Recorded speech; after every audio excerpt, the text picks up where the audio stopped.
Tonight, the world mourning the loss of award-winning singer and songwriter Aretha Franklin. The legendary singer died today from advanced pancreatic cancer at the age of 76. Aretha Franklin's demand for respect came both on and off stage. In her lifetime, the 76-year-old won 18 Grammy Awards, sold 75 million records.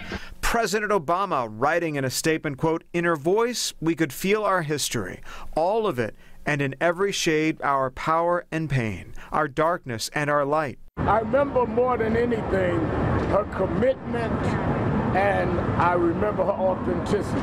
But Franklin's legacy goes beyond her iconic performances. A close confidant of the Reverend Dr. Martin Luther King Jr. said that her influence extended the civil rights movement, her hit covers of Otis Redding's Respect becoming an anthem of black female empowerment. We have great appreciation, particularly in Detroit, particularly in the African American community. We have great appreciation for that for that voice that never wavered and never left its roots. President Trump adding his condolences on Twitter and at the White House. She was given a great gift from God, her voice, and she used it well. Franklin announced her retirement from touring last year after battling health issues, but the Queen of Soul prided herself on always being a part of music. Music is my thing. That's who I am. And the legendary Apollo Theater in Harlem, New York is paying tribute to the Queen of Soul. She performed there many times through the years. Tonight, the digital marquee out front's been changed in her honor as scores of fans gather there, grabbing pictures and reminiscing by singing their favorite Aretha Franklin songs. People are paying tribute in all sorts of ways tonight. Take a look at what someone did at a subway stop in New York City. Somebody put the letters R-E-S-P-E-C-T beneath a sign of Franklin Street. And out on the West Coast, a tribute of a different kind. That's where fans have spent the day laying flowers to Miss Franklin's star on the Hollywood Walk of Fame. Well, tonight we've learned a number of tribute concerts are already in the works as Miss Franklin's friends in the music business will pay their respects over the next couple of months. Marissa, you spoke to some of the people in the music business here in Atlanta about the legendary Aretha Franklin. I did, Tom, and what a legacy she left behind. They know her music like many of us, but unlike most, they had the chance to meet her, and a couple even shared special moments with the Queen of Soul at her request. A voice like no other. There was nothing she could not do. Atlanta entertainers reflect upon the life and legacy of Aretha Franklin, known simply as the Queen of Soul.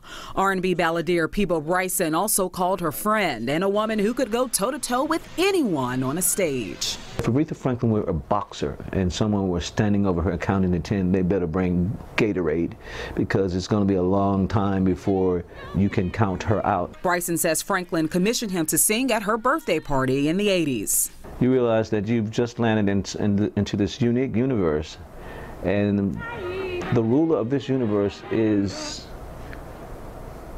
inches away from you. Yeah, you've got a friend. Soul singer Avery Sunshine shares a similar experience. A few years ago, Franklin asked her to perform for her birthday as well as a Christmas party. She's behind me, maybe right where the wall is. She and Clive Davis, and I'm at a piano. Here's the craziest thing ever. I'm playing piano, I'm singing my heart out. That respect for the Queen crosses generations, cultures, and music genres. Radio host Frank Ski hears the impact each day. Hip-hop hits that use Aretha Franklin. Everybody from Kanye West to T.I., just think about that. To Outkast, this woman sang for Martin Luther King.